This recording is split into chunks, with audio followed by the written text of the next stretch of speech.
Hamas പിടിയിലുള്ള American Israeli പൗരത്വമുള്ള ബന്ദികളെ ഉടൻ മോചിപ്പിക്കുമെന്ന് report.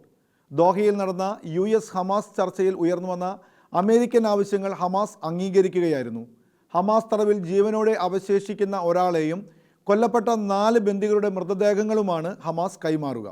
ജീവനോടെ ഹമാസ് പിടിയിൽ അവശേഷിക്കുന്ന അമേരിക്കൻ ഇസ്രായേൽ പൗരത്വമുള്ള എഡാൻ അലക്സാണ്ടർ, ഹമാസ് തടവിൽ കൊല്ലപ്പെട്ടവരായ അമേരിക്കൻ പൗരത്വമുള്ള Omer Neutra, Itay Chen, Gadi Haggai, Judi Weinstein Haggai എന്നിവരുടെ മൃതദേഹങ്ങളുമാണ് ഹമാസ് കൈമാറുന്നത്. ഖത്തറിൽ നടന്ന ഹമാസ് US ചർച്ചകളിലാണ് ഇത്തരമൊരു തീരുമാനത്തിലേക്ക് എത്താൻ ഹമാസിനെ പ്രേരിപ്പിച്ചത്. വെടിനിർത്തലിന്റെ 2ാം ഘട്ടത്തിനായുള്ള പുതിയ നിർദ്ദേശം അമേരിക്കൻ മധ്യസ്ഥരിൽ നിന്ന് ലഭിച്ചതായും ഹമാസ് അതിനോട് അനുകൂലമായി പ്രതികരിച്ചതായുമാണ് പുറത്തുവരുന്ന റിപ്പോർട്ട്. ചർച്ചകൾക്ക് നേതൃത്വം കൊടുത്തത് അമേരിക്കൻ പ്രസിഡന്റ് ഡൊണാൾഡ് ട്രംപിന്റെ ബന്ദികൾക്കായുള്ള പ്രത്യേക ദൂതൻ ആദം ബൂഹ്ലറാണ്. കഴിഞ്ഞ ആഴ്ചയാണ് ഒരു ഭീകര സംഘടനയായ ഹമാസുമായുള്ള സർവ്വസാധാരണമല്ലാത്ത ഈ ചർച്ചകൾ നടന്നത്. അമേരിക്കൻ പൗരന്മാരായ ബന്ദിയുടെ മോചനവും മൃതദേഹങ്ങളും കൈമാറുന്നതിന്റെ പശ്ചാത്തലത്തിൽ ഇസ്രായേൽ പ്രധാനമന്ത്രി അടിയന്തര സുരക്ഷായോഗം വിളിച്ചുകൂട്ടി. വരുന്ന മണിക്കൂറുകളിൽ സുരക്ഷായോഗം കൂടുമെന്ന് സർക്കാർ വൃത്തങ്ങൾ വ്യക്തമാക്കി. ജീവനോടെയുള്ള ഒരു ബന്ദിയെയും കൊല്ലപ്പെട്ട ബന്ദികളുടെ മൃതദേഹങ്ങളും കൈമാറുന്നതിലൂടെ ഗാസയിൽ വെടിനിർത്തൽ ആഴ്ചകളോളം നീട്ടാനും